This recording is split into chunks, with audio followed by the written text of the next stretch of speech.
Now let us try to proceed to the evaluating of functions. So basically, when you are asked to evaluate a function, you are simply asked to substitute a certain amount of x or a specific value of x to the equation.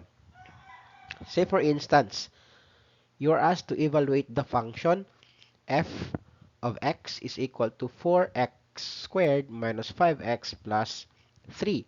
And then you are asked to evaluate what is the value of the function if x is 5. So all you have to do is, from this equation, we are going to replace all the x variables by 5. So we'll do that. So we have 4x. So again, x is 5. Replace x with 5. Same is true with this. Negative 5 and 5. And then simply copy 3. Now what is 5 squared? 5 squared is just 25. Times 4, that will give us 100. And then we have negative 5 times 5, that will give us negative 25. And then simply copy 3. Let us try to simplify this one further. 100 minus 25 will give us 75, plus 3 will give us 78. Therefore, f of 5 is equal to 78. Next example. What about f of 0? So again, you are asked to replace all the x variable by 0.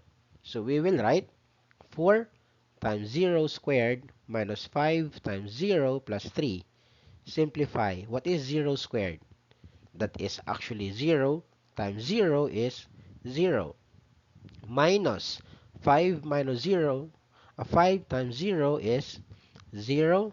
And then plus 3. Simplify. We have 0 minus 0 is 0. What will remain is a positive 3. Therefore, f of 0 is equal to positive 3. Another example. What about f of 3? So again, replace every x value by a positive 3. So we will get 3 squared times 4 minus 5 times 3 plus 3. What is 3 squared? That is 9 times 4. That will give us 36. Negative 5 times 3. That will give us negative 15 plus 3.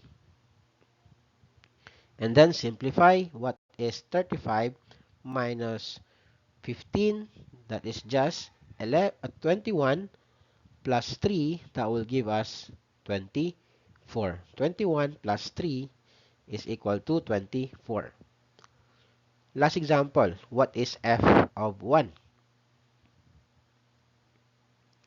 Alright, again, the same thing. Substitute.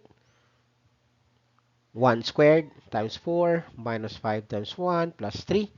So 1 squared is 1 times 4 is 4. Negative 5 times 1 is negative 5 plus 3. And then simplify. 4 minus 5 is negative 1 plus 3 is positive 2.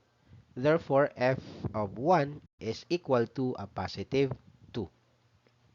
That is how we evaluate functions.